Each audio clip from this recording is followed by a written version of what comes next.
Bonjour, nous sommes là pour vous renseigner sur l'impact du Covid-19 et de cette pandémie, de cette crise sur les copropriétés.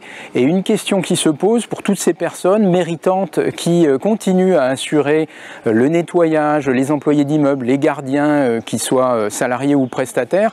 Quel type d'équipement de protection individuelle de pays doivent-ils porter pour se protéger et également protéger les personnes qui sont résidentes? Pour répondre à cette question, je suis avec Claude Pouet. Bonjour, vous êtes directeur de copropriété service. Alors, quels sont les équipements obligatoires pour toutes ces personnes qui interviennent sur le terrain? Alors il y a deux situations que l'on peut rencontrer dans la copropriété. Donc le cas où il n'y a pas eu de Covid avéré jusqu'à présent. Dans ce cas, la seule obligation pour le personnel qui assure l'entretien, gardien, employé d'immeuble ou prestataire de service, un prestataire sous-traitant, c'est de porter des gants. Il n'y a pas d'autre obligation. Alors certes, ils peuvent porter des masques, ils peuvent avoir une blouse, hein, mais lorsqu'il n'y a pas eu de cas de Covid-19 avéré, c'est tout, uniquement les gants. La deuxième situation, c'est où là, il y a eu un ou plusieurs cas de Covid-19 avérés. Et donc là, l'obligation, c'est de porter un masque et de porter une blouse. Et bien sûr, mais dans les deux situations, de se laver les mains, d'avoir accès à un point d'eau, d'utiliser du gel hydroalcoolique. Hein, voilà, donc on est bien aujourd'hui dans ces deux situations.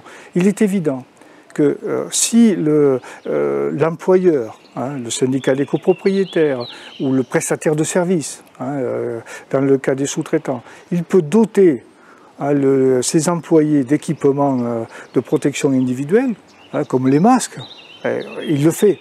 Là, il ne faut pas hésiter, si vous voulez.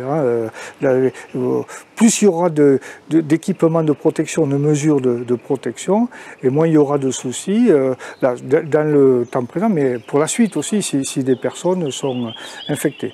Donc voilà, il y a ce qui est obligatoire, et donc je vous dis, à minima, c'est les gants, et ce qui est fortement recommandé, c'est l'équipement complet.